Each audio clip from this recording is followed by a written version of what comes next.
Durante la cena familiar, mi nieta se acercó a mí y susurró: «Me duele cuando me siento». Nadie pareció escucharla, salvo yo. Se inclinó con tanta delicadeza que su aliento apenas rozó mi brazo, y su voz diminuta como un suspiro se perdió entre el murmullo de cubiertos y charlas. Su plato seguía casi intacto. Un puré de patatas a medio tocar, un trozo de pollo mordisqueado, un croissant sin calor ni atención. Bajo la mesa sus piernecitas no dejaban de moverse. Cruzaba y descruzaba las rodillas como si tratara de mantener algo encerrado. La observé en silencio. Esos ojitos castaños tan grandes y fijos no eran propios de una niña de 6 años. Me miraban, sí, pero no pedían ayuda. Era otra cosa, como si esperara saber si yo entendía. Aquello me perforó el pecho como una alarma que solo yo era capaz de oír. Giré lentamente la cabeza y hacia el resto, y dije en voz suave pero firme: «Eli dice que le duele al sentarse». Al momento estallaron las carcajadas. Alisa, justo enfrente, vestida con un escote impropio para un salón lleno de niños, soltó una risita ahogada tras su copa de vino. «¡Ay, venga ya!», soltó entre sorbos. «¿Será que está estreñida? ¿O que tú, Margaret, estás en modo abuela dramática otra vez?». Las risas se multiplicaron. Incluso Brian, mi ex-suegro, dejó escapar una media sonrisa antes de volver a mirar el móvil, como si no fuera con él. Eli se encogió. Bajó la vista al plato como si buscara desaparecer en el puré. Intenté tranquilizarla. Le puse la mano con cuidado en la espalda, pero sus hombros se tensaron como una tabla bajo mis dedos. «Ella ha dicho que le duele». Insistí esta vez, sin desviar la mirada de la niña. Firme. Alisa soltó un bufido, rodando los ojos con teatralidad. «Vamos, Margaret, no conviertas esto en una urgencia médica. Es una cría, está inquieta. Lo normal. Seguro que se ha dado un golpe jugando. ¿O tú ya le has metido otra vez miedo con tus historias lúgubres?». «No está fingiendo», respondí sin levantar la voz. Pero nadie me oía ya. Brian se aclaró la garganta sin levantar la vista. «¿Podemos seguir cenando, por favor?» «Perfecto», dijo Alisa aún más alto, teatral, como si rematara una función. Continuemos sin otro desvío melodramático de Margaret. A veces pienso que cenamos con un fantasma. Nunca abre la boca salvo para convertir el postre en una escena de CSI. Y yo en silencio dejé que el cuchillo resbalara entre los dedos, sin cortar nada. Porque ya sabía lo que vendría. Y esta vez no me iba a callar. Estaba ya curtida en las burlas veladas, en los codazos disfrazados de juegos, en las miradas que decían más de lo que callaban. Me habían relegado al sótano de la casa que un día fue mi orgullo. Cada día comía en la misma mesa que antaño frotaba con cera de abejas y aceite de limón. Cocinaba en la cocina donde aún quedaban mis iniciales grabadas con cariño en la parte trasera de la puerta de la despensa. Pero ya no era mi hogar. No era más que una presencia tolerada, un estorbo mantenido por obligación. Me alimentaban, sí, pero no me veían. Solo Eli lo hacía. Solo ella descendía cada noche las escaleras descalza, con su pijama arrugado y su cuaderno de dibujos contra el pecho, para preguntarme si podía leerle algo. Solo ella se acurrucaba a mi lado por las mañanas, mientras tejía apoyando la cabeza en mi muslo sin decir una palabra. Solo Eli se atrevía a susurrar, cuando todos los demás fingían que yo no existía. Aquella noche, cuando las risas se extinguieron y el postre circuló como si todo siguiera en perfecta armonía, la busqué con la mirada desde mi rincón. No estaba en el sofá. Estaba arrodillada sobre la alfombra, el libro para colorear abierto frente a ella, pero sin una sola marca. Sus deditos rozaban los bordes de los lápices de cera uno a uno, sin decidirse por ninguno. Lo vi en su cuerpo, en cómo encogía los hombros en la curva extraña de sus pies, en ese leve estremecimiento. Cuando Logan, el novio de Alyssa, un extraño sin gota de nuestra sangre, pero que se movía por la casa como si fuera suya, alargó el brazo por encima de su cabeza para coger el mando. Una corriente helada me recorrió la espalda. «Ellie», susurré desde mi esquina con voz suave, casi temblorosa. «¿Te apetece bajar conmigo luego? Podemos leer el de las luciérnagas». No levantó la cabeza, solo asintió con un leve movimiento. Aquella noche, bajo la tenue luz amarillenta del sótano, se acurrucó junto a mí en el viejo sofá con la mejilla pegada hacia mi costado. No llegué hasta abrir el libro. Simplemente la abracé en silencio. Finalmente se quedó dormida, pero antes murmuró algo que me dejó helada. «Si lo cuento, se lo llevan, como casi te pasó a ti». Mi mano que acariciaba con ternura su cabello se detuvo en seco. «¿Quién te dijo eso, mi amor?», pregunté con un hilo de voz. Pero ya fingía estar dormida. Permanecí allí inmóvil, en el silencio húmedo del sótano. Solo se oía el rumor constante del viejo horno de gas. Y entonces lo sentí. Ese tipo de miedo que solo una abuela conoce.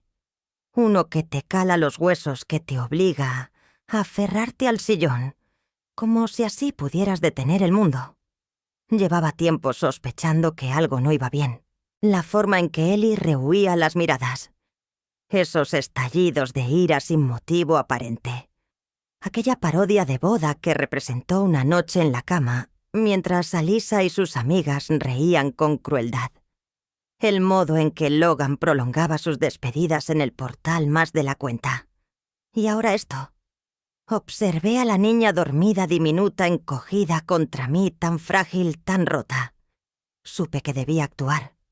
Nadie más lo haría. Ya había enterrado a una hija. No pensaba perder también a lo último que quedaba de ella. Deberíamos haberla dejado en ese hospicio. Solo espera la muerte, pero con más dramatismo. Alyssa lo soltó alto y claro como siempre, pero sin mirarme. Jamás lo hacía. Lanzaba sus frases envenenadas con una copa en la mano, o mientras removía una salsa como si su crueldad fuera parte del mobiliario, algo imposible de quitar, sin alterar el diseño de interiores. Aquella noche lo dijo mientras yo fregaba los platos. Me quedé de pie ante el fregadero, las manos hundidas en el agua caliente y espumosa, en la misma cocina donde, años atrás, horneaba tartas de cumpleaños y quemaba pavos entre carcajadas en Nochebuena. Ahora, en cambio, reinaba el silencio. Mis huesos dolían. La voz de Alyssa se arrastraba por el suelo de azulejos como una fuga de gas. «Solo está esperando morirse con más teatralidad», repitió mientras recogía una servilleta de lino con desgana. Sinceramente, ¿por qué seguimos soportando su presencia? ¿Por lástima? ¿Por costumbre? Nadie contestó. Nunca lo hacían. Pero esta era mi casa. Mi nombre fue el primero en figurar en la escritura, hace casi 3 décadas. Harold y yo la compramos antes de que estallara todo cuando aún creíamos en el futuro. Tras su muerte, fui yo quien la sostuvo a flote.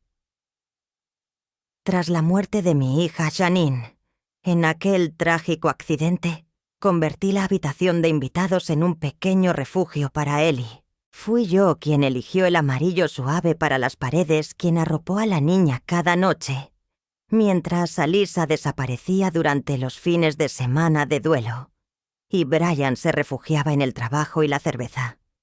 Cuando me trasladé al sótano, todos dijeron que era algo temporal, solo hasta que la familia se estabilizara, hasta que el dolor se apaciguara. Pero ese momento nunca llegó. Al contrario, lo que vino fue una lenta invasión. Primero, dejaron de dejarme usar el baño de arriba. Luego, mis muebles terminaron arrinconados en el garaje cubiertos de polvo. Las fotos de Janine, que antes decoraban la casa como un altar silencioso, fueron sustituidas por selfies de Alyssa en barbacoas y brunch. Y yo, que fregué ese suelo centímetro a centímetro durante décadas, pasé a ser un estorbo olvidado, una presencia que molestaba en las celebraciones. Alisa no disimulaba su impaciencia. Me miraba como quien mira un jarrón agrietado, algo incómodo, fuera de lugar. Aceptaba mi presencia solo porque aún cocinaba, recogía la ropa y llevaba a Kenneth a Ellie al colegio, cuando nadie más lo hacía. Incluso entonces, la palabra abuela se pronunciaba con un desdén, apenas disimulado, como si hablasen de una plaga doméstica, más que de una persona. Cada vez que intentaba hablar realmente con él y Alisa, intervenía con la sutileza de un vigilante. «Está bien», me espetó una vez con frialdad cuando le pregunté por qué Ellie se encogía cuando Logan entraba en la habitación. «Solo es tímida», gruñó otro día cuando mencioné sus gritos nocturnos, sus dibujos llenos de puertas cerradas y rostros deformados por el pánico. «No proyectes tus traumas en mi hijo», susurró la semana pasada sin mirarme a los ojos. «Que no pudieras salvar a tu hija no te da derecho a jugar a ser detective». Me soltó con desdén. Aquel eco aún retumba en mi memoria. Estaba al pie de la escalera esa noche clavada en el suelo, mientras los sollozos de Ellie atravesaban el silencio desde la planta de arriba. Alisa había echado el cerrojo a la puerta. Después de las 9 yo no podía subir. No debía entrometerme, pero conocía ese llanto. Era un sonido que se me había quedado incrustado en el alma. Lo había oído antes tantas veces escapando de los labios de Janine cuando regresaba a casa magullada por un muchacho que juraba amarla. El timbre, la respiración entrecortada, el gemido ahogado. Era idéntico. Por más que Alisa insistiera en que eran tonterías, en que era solo una fase, yo lo sentía en los huesos, en la sangre, en el estómago. Decían que era una anciana paranoica, que ya no distinguía la realidad, que mi mente se evaporaba poco a poco y que lo mejor sería una tutela. Pero no estaba confundida. No era una abuela rota ni una mujer vencida. Estaba atenta, escuchando, rememorando y rogándole a un Dios que sinceramente no sabía si aún me oía. A la noche siguiente, durante la cena, Ellie apenas abrió la boca. Jugaba con el tenedor como si la comida fuera de piedra. Cuando Logan pasó demasiado cerca, ella se encogió, se tensó. Sus pupilas se dilataron. Se quedó inmóvil como un cervatillo que huele al cazador. Nadie lo notó. A nadie le importó. Le toqué la mano. Fue un gesto suave, casi imperceptible. Pero ella no se apartó. Ellie susurré. «¿Te apetece dibujar algo después de cenar?» Asintió con una lentitud que rompía el alma. Aquello fue lo único que dijo en toda la velada. Horas más tarde, bajamos al sótano. Allí me entregó su dibujo. Trazos gruesos empapados en crayón negro. Había manchas por todo el papel. En el centro, una niña sin boca. A su lado, un hombre sin rostro. No pregunté. No la obligué a explicar. La rodeé con los brazos fuerte, temblando, sabiendo con certeza lo que debía hacer. Ya había enterrado a una hija. No iba a permitir que destruyeran también a la suya. Los dibujos comenzaron en silencio, casi como susurros en papel. Al principio eran inocentes monigotes, soles deformes, flores con pétalos de más, girasoles tristes. Pero poco a poco la luz se fue desvaneciendo. Ellie dejó de usar colores vivos. Nada de mariposas, nada de arcoíris. En su lugar, una casa sin ventanas. Paredes completamente cubiertas de crayón negro, sin puertas, sin salida. Un techo bajo que se abatía como una losa sobre cada rincón. Todo lo oprimía, todo lo asfixiaba. Una mañana al hacerle la cama encontré un dibujo escondido bajo su almohada. El dibujo mostraba a una niña encogida en un rincón, claramente Ellie. Junto a ella la figura de un hombre alto sin rostro reconocible, con una expresión vacía y perturbadora. Las manos exageradamente largas, deformes, casi grotescas, se extendían hacia ella delineadas con brochazos rojos, como si el miedo mismo las hubiera pintado. Encima, con una caligrafía insegura de niña de primer curso, había escrito: «No se lo digas. Nadie le cree a la abuela». Me costó sostener el papel. Las manos me temblaban como si lo que contenía ardiera. No solo comprendí lo que Ellie había dibujado, comprendí lo que llevaba tiempo intentando contarme en silencio. Y supe con una certeza helada que alguien en esa casa le había enseñado que callar era más seguro que decir la verdad. Doblé el dibujo con sumo cuidado y lo escondí entre las páginas gastadas de mi viejo libro de recetas. A partir de ese momento empecé a mirar con otros ojos. La noche siguiente me entregó otro dibujo.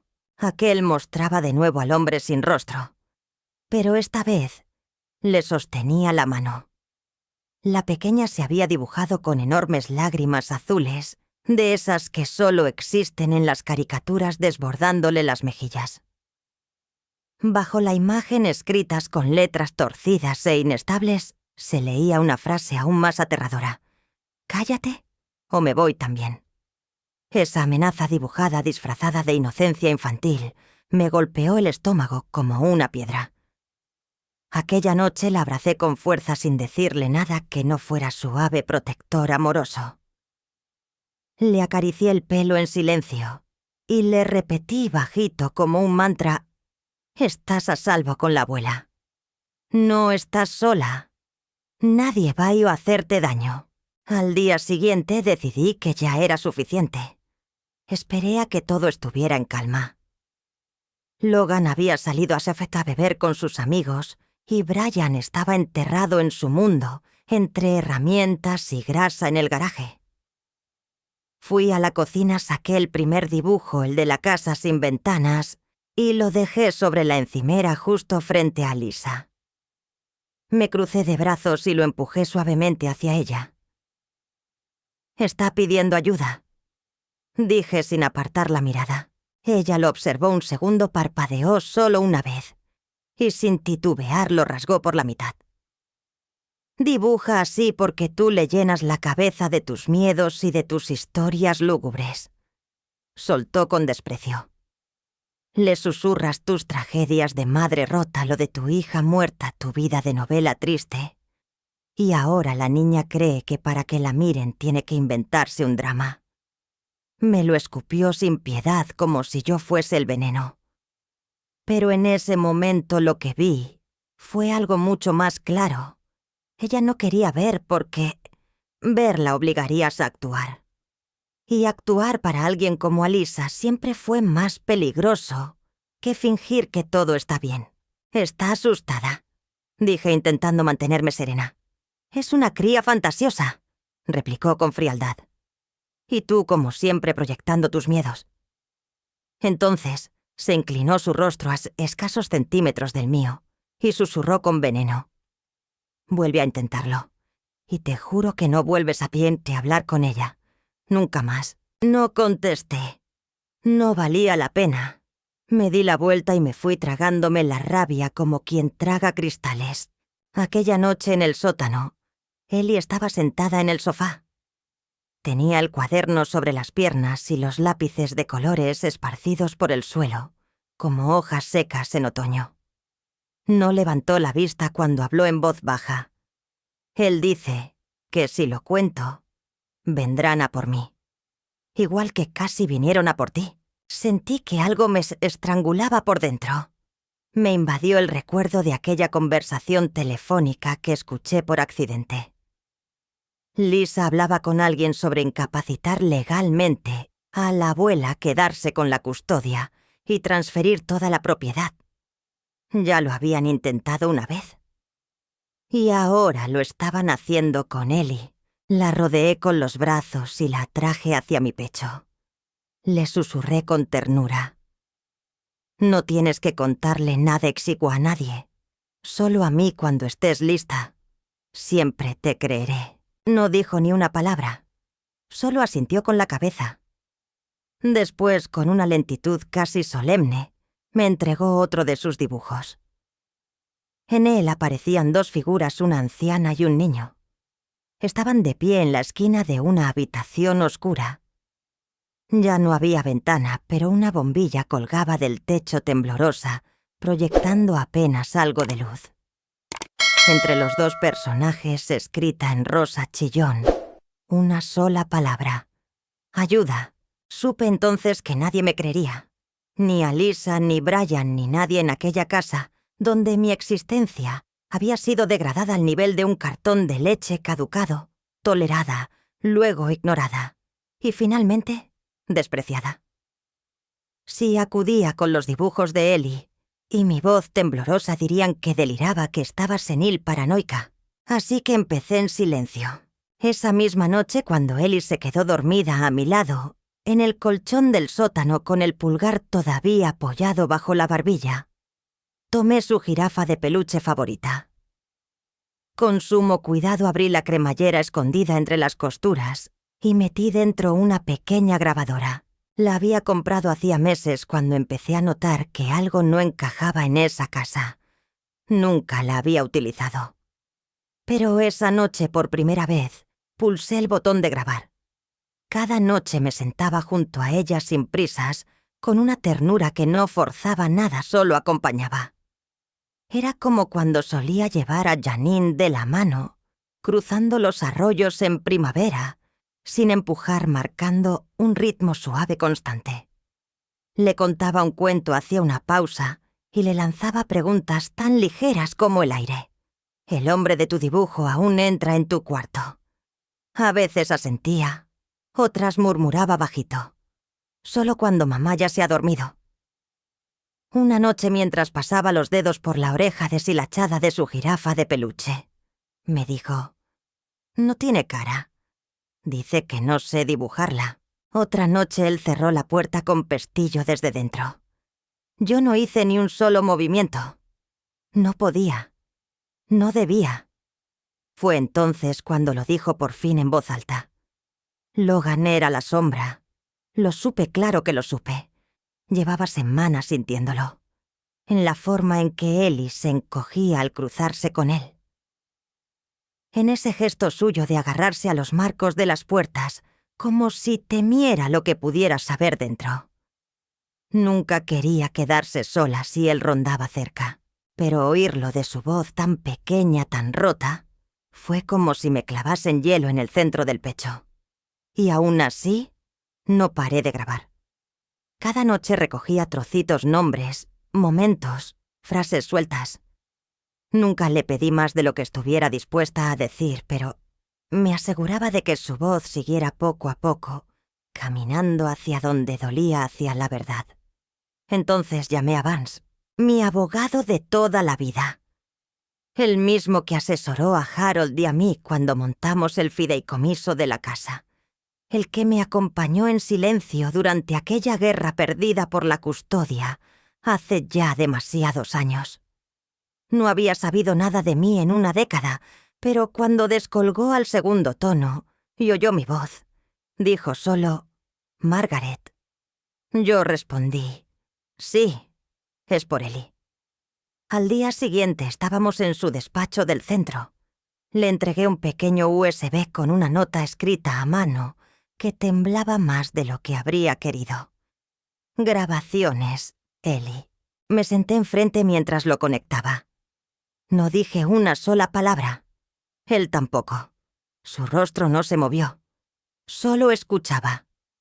Y cuando llegó ese fragmento, el del susurro de Ellie diciendo: «Si lo cuento me pasa lo que a la abuela», me borro, vi cómo se le tensaba la mandíbula. Al terminar levantó la vista. «Tenemos con qué empezar un caso», murmuró. «Pero necesitamos más. Necesito saber quién es Logan. No el que finge ser. El de verdad». Le dije que era Logan, el novio de Alisa. Vance asintió sin decir palabra.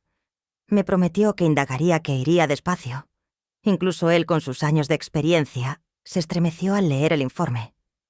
Logan Mitchell, 37 años. Sin empleo estable. Nómada de alquiler en alquiler, estado tras estado. En los últimos 8 años había convivido con 3 mujeres distintas. 2 de ellas tenían hijas pequeñas menores de 10 años. Una en Texas se atrevió a denunciarle por abuso infantil. La causa se cerró por falta de pruebas. El único testigo se retractó en el último momento. Ni juicio ni sentencia. Pero en el informe había un detalle que me heló la sangre. La niña había dibujado a un hombre sin rostro. Barnes levantó la vista por encima de su escritorio impecable. Me sostuvo la mirada grave. ¿Eres consciente?, dijo despacio, de que esto puede ir mucho más allá de él. Si Alyssa lo sabe y aún así lo encubre, o peor, lo defiende. Lo hace, le interrumpí. Ya lo está haciendo. Saqué el dibujo más reciente de Ellie, un hombre sin rostro con brazos desproporcionadamente largos de pie, tras una niña en una cama. Junto a él una figura femenina de espaldas. Ellie había escrito debajo, «Mamá». Barnes cerró la carpeta con firmeza. No lo enfrentamos. No aún. Fuimos recogiendo las piezas con sigilo, paso a paso. Nuestra prioridad era proteger a Ellie y asegurarnos de que cuando llegara el momento, nadie lo viera venir. Asentí. Apreté con fuerza el asa de mi bolso como si fuera el último ancla entre la cordura y el abismo. Esa noche arropé a Ellie. Me pidió que le cantara. No lo hacía desde que su madre Janine era una niña. Me senté junto a su cama, le acaricié el cabello y entoné una nana suave. Cerró los ojos y los volvió a abrir.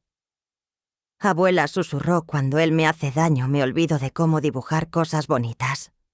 Sentí un nudo brutal en la garganta, pero respondí con voz temblorosa. No tienes por qué dibujar cosas bonitas ahora mismo, cielo. Solo sigue dibujando. Yo seguiré aquí escuchando, grabando y luchando, porque ahora sé quién es ese hombre sin rostro. Tiene nombre, y no pienso dejar que siga escondido en la oscuridad. Y entonces ocurrió. Alyssa apareció en la entrada del sótano con una copia impresa de mi correo a Barnes entre las manos. En ese instante el tiempo se congeló.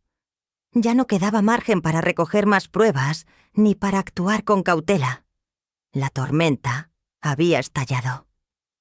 ¿Te crees muy lista, vieja cucaracha?, siseó con un tono agudo y casi divertido. ¿Mandando tus cuentos de bruja a un abogado?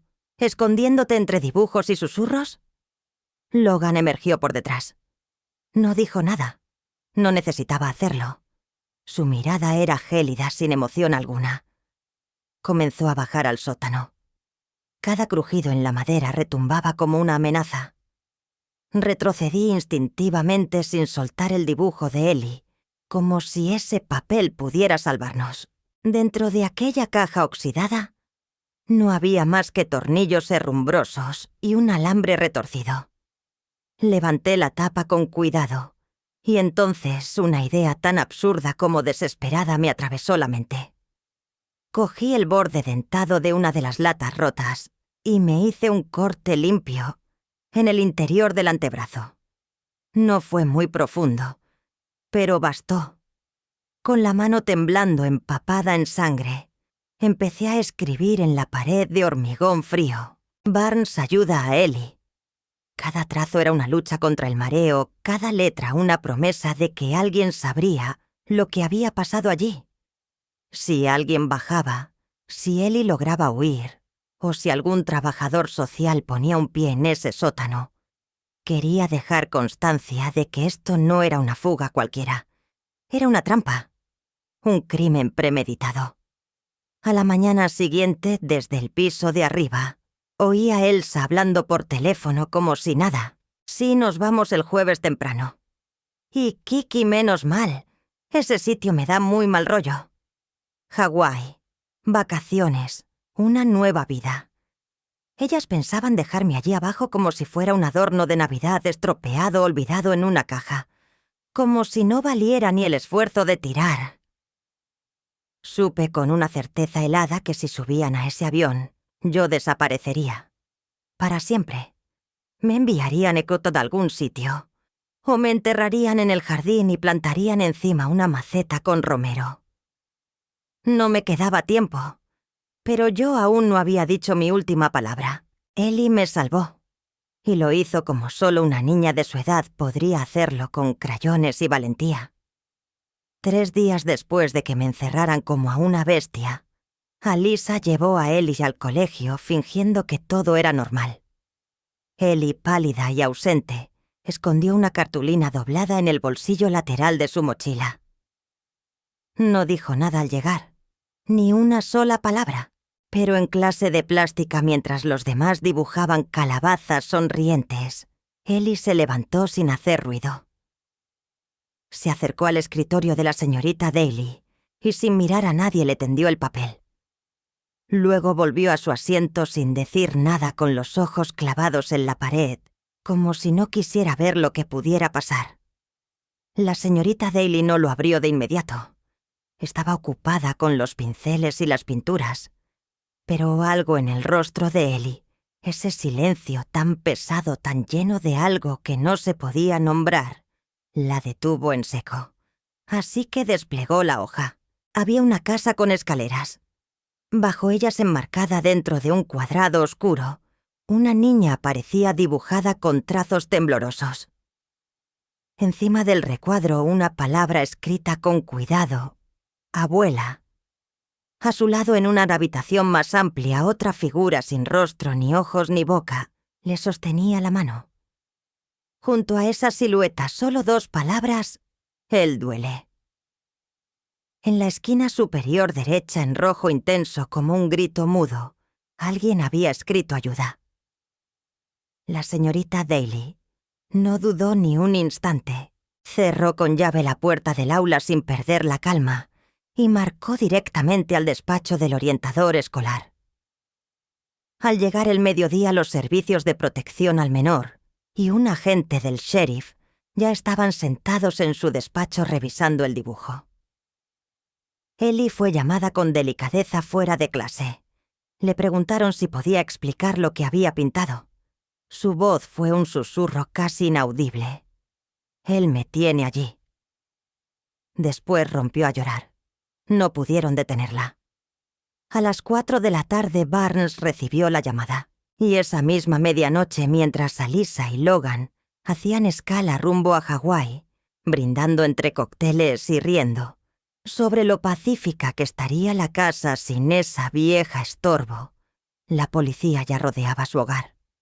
Un cerrajero trabajaba en silencio bajo una orden judicial. Dentro me encontraron a mí, encogida en un rincón del trastero, apenas consciente, apenas viva. En mi vieja caja de recetas bien oculta, descubrieron los cuadernos de dibujo de Ellie. Entre las páginas, los miedos dibujados en crayón y secretos que nadie había querido ver. En el bolsillo interior de mi abrigo, arrugadas pero intactas, hallaron las grabaciones de Ellie. Yo las había guardado, por si algún día alguien creía en nosotras, y en el ordenador portátil de Logan, dentro de una carpeta disfrazada bajo el nombre de Impuestos 20-2017, encontraron lo que terminó de sellar su destino. Una cámara oculta. Decenas de clips cortos, todos con fecha, grabados a través de una diminuta mirilla, camuflada, entre los azulejos del baño. Allí estaba Ellie, desnuda, temblando, sola, la mirada congelada de pánico. La casa en cuestión de horas pasó de ser un hogar a convertirse en el epicentro de una investigación criminal. Nos trasladaron de inmediato al hospital. A ambas. El examen médico de Ellie no solo confirmó lo que había dibujado, sino que desveló verdades todavía más atroces. Barnes me llamó a primera hora del día siguiente. Su voz sonaba tensa. Me dijo que ellos no volverían a tomar ese vuelo. Las órdenes de detención les estarían esperando en el aeropuerto. Me asomé a la ventana de la habitación con los dedos aún vendados. La garganta reseca por la deshidratación y los hematomas marcando mi cuello como sombras persistentes. Pero por primera vez en mucho tiempo, quizás años, algo en mi interior se quebró.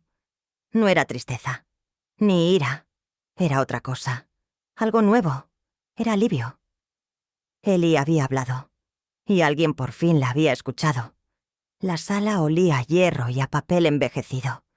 Pero dentro de mí, todo empezaba por fin a respirar. Era el tipo de sitio donde el aire se vuelve más denso con cada paso. De esos en los que sientes el dolor de otros antes siquiera de cruzar la sala. Entré apoyándome en un bastón con la pierna izquierda, aún morada por la patada que Logan me dio en el sótano. El brazo envuelto en un vendaje seguía sangrando bajo la ropa, recuerdo reciente del forcejeo sobre el cuerpo inerte de Barnes.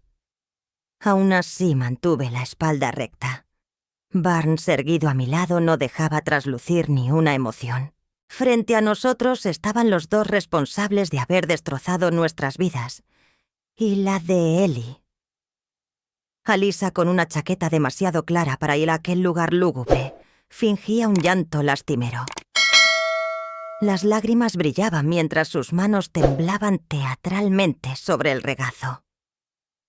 Su abogado, un tipo joven de mirada hueca y cabello impoluto, le murmuró algo al oído. Ella asintió de manera brusca, como si se aferrara a su última tabla de salvación. Justo al otro lado, Logan. Mono naranja, esposas bien ajustadas y esa sonrisa. La misma de siempre. No dijo ni una sola palabra desde su arresto. Ni cuando lo pillaron infraganti.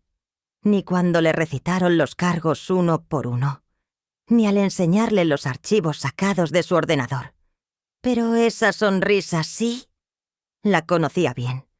Era la que le dirigía a Ellie cuando creía que nadie lo veía. La misma sonrisa con la que irrumpía en habitaciones cerradas. Su escudo. Su forma de mandar un mensaje. El juez me pidió que me acercara al estrado. Me incorporé despacio. Barnes me ofreció el brazo y caminamos juntos hasta el frente. Coloqué una carpeta sobre la superficie. Dentro el testimonio de Ellie. Grabaciones de su voz susurrando a su jirafa de peluche. Dibujos en color. Informes médicos. La declaración del fiscal. Y la hoja firmada por la profesora que encontró aquel lápiz rojo roto y enrollado con un mensaje de socorro. Quisiera decir unas palabras. Anuncié al tribunal. El juez asintió. Me llamo Margaret Ann Cole. Tengo 76 años. Era la propietaria legal de la casa donde sucedió todo. Y fui la única allí dentro que escuchó cuando una niña dijo que le dolía. Me volví hacia Alyssa. Te burlaste cuando susurró, dije, pero yo me acuerdo de cada frase. El silencio se apoderó de la sala. Alyssa rompió a llorar con más fuerza. Su abogado se levantó de inmediato. Su señoría, pedimos que se desestime esta declaración por manipulación emocional. La señora Cole tiene antecedentes de lapsos de memoria. Creemos que su testimonio podría carecer de fiabilidad. Barnes también se alzó. No existe ningún diagnóstico médico que respalde eso. Y las pruebas, muchas de ellas fueron recogidas directamente por la señora Cole. El expediente que conservé a costa de mi propia seguridad respaldaba cada palabra. El juez me dirigió una mirada firme. «Puede continuar, por favor», dijo. Giré la cabeza y hacia Logan. Jamás le dibujó el rostro porque el miedo le impedía recordarlo. Pero ahora el mundo entero ha visto lo que ella soportó. Los vídeos que escondiste, las manos que usaste, el terror que sembraste.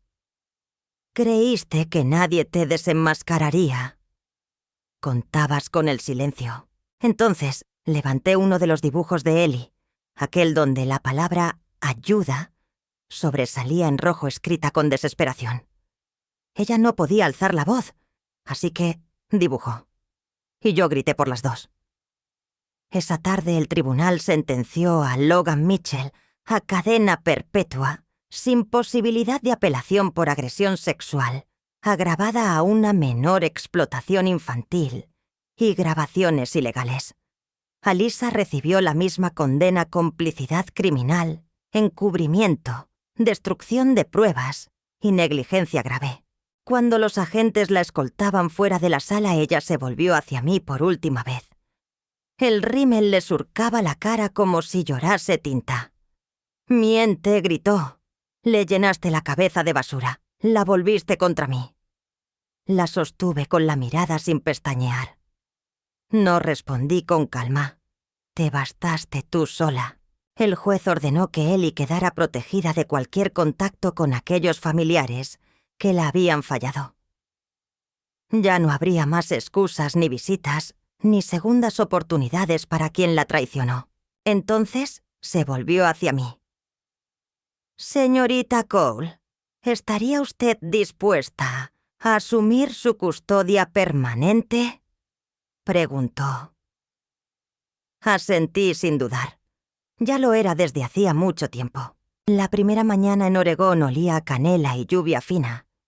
Ellie, sentada en el taburete junto a la ventana, balanceaba los pies dentro de sus medias floreadas. Dibujaba tranquila con ceras de colores, mientras el aroma a pan recién horneado llenaba la pequeña tienda que ahora era nuestro hogar. El cartel de la entrada rezaba: «Migas calientes talladas a mano y pintadas en oro suave».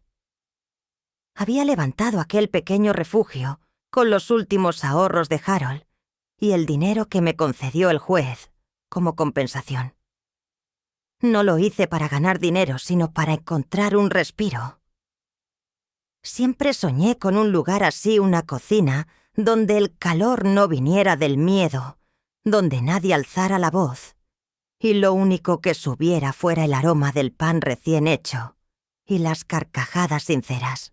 Jamás imaginé que llegarías hasta aquí, aún con las marcas difuminándose en mis brazos y con una niña a mi cargo, que con solo 6 años había vivido horrores que muchas personas jamás conocerían. Pero allí estábamos juntas. Cada mañana horneaba como si de ello dependiera mi alma.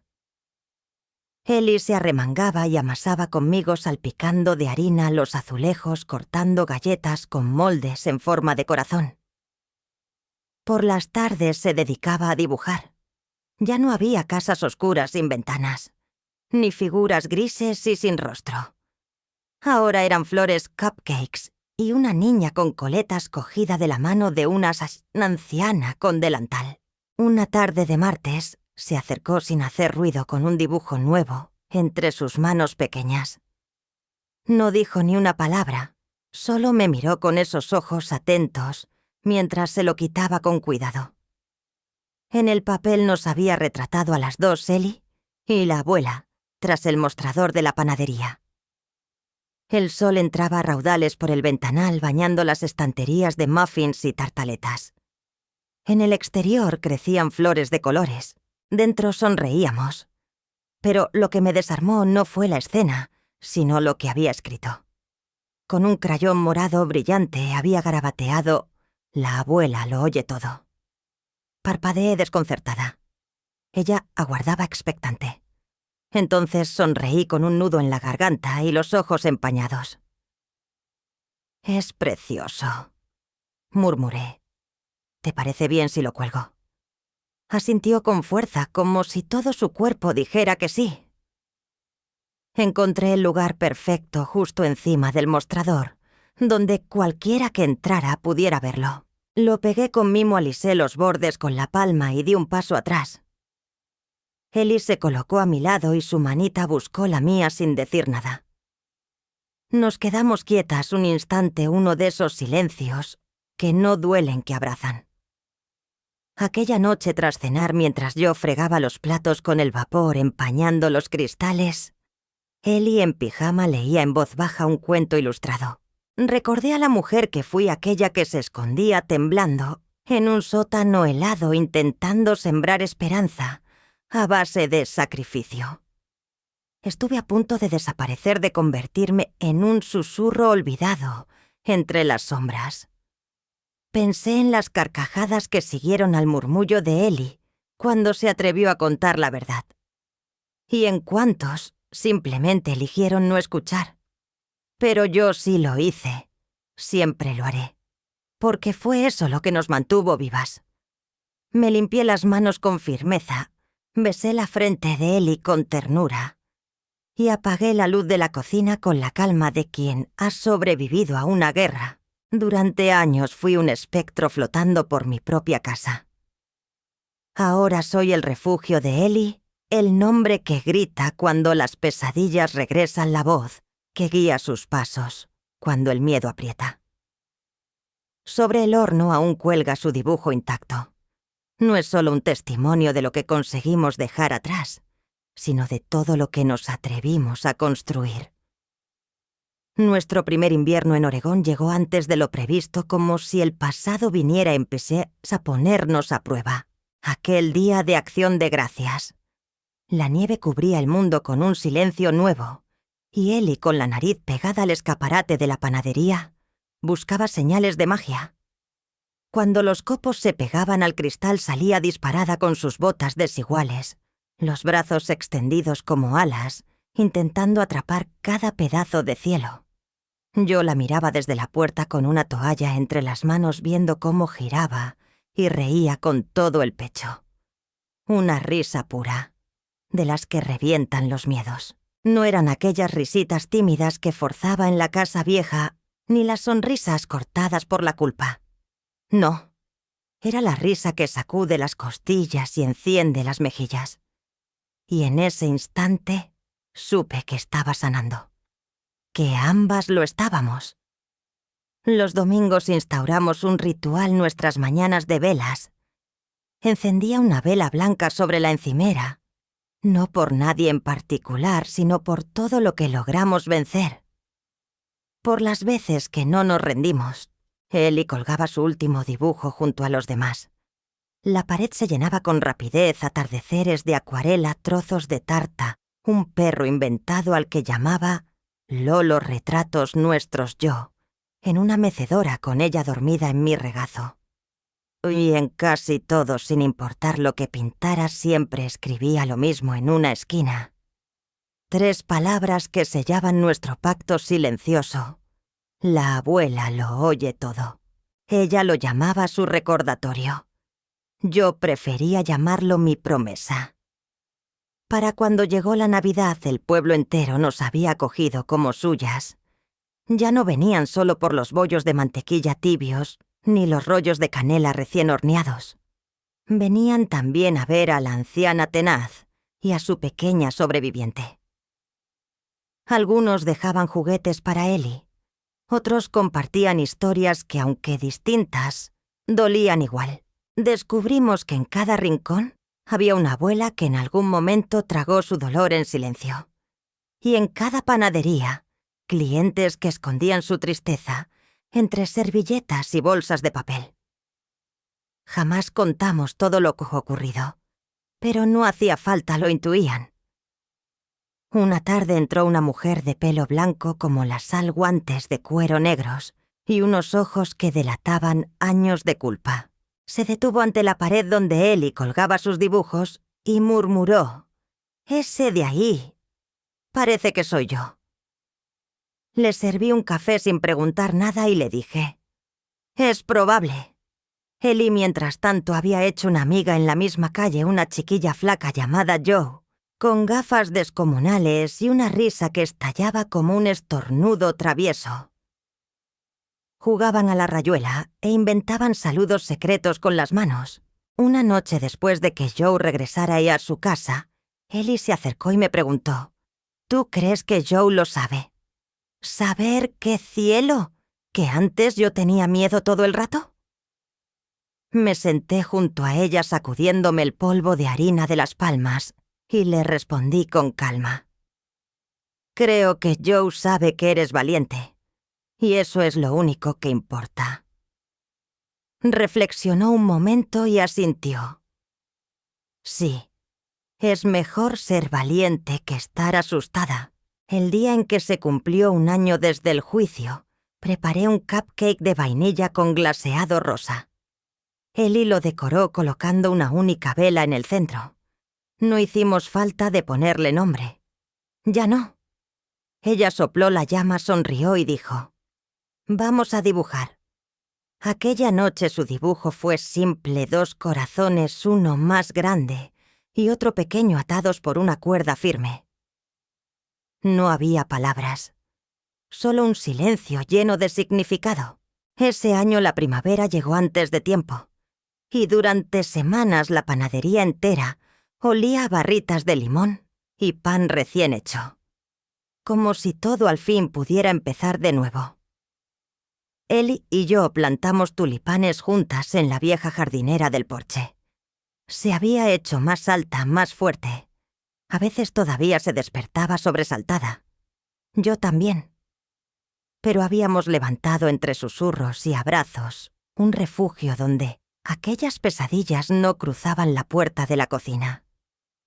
Y una noche, mientras la arropaba bajo su manta de estrellas, me preguntó con voz temblorosa: «¿Te quedarás siempre conmigo, abuela?».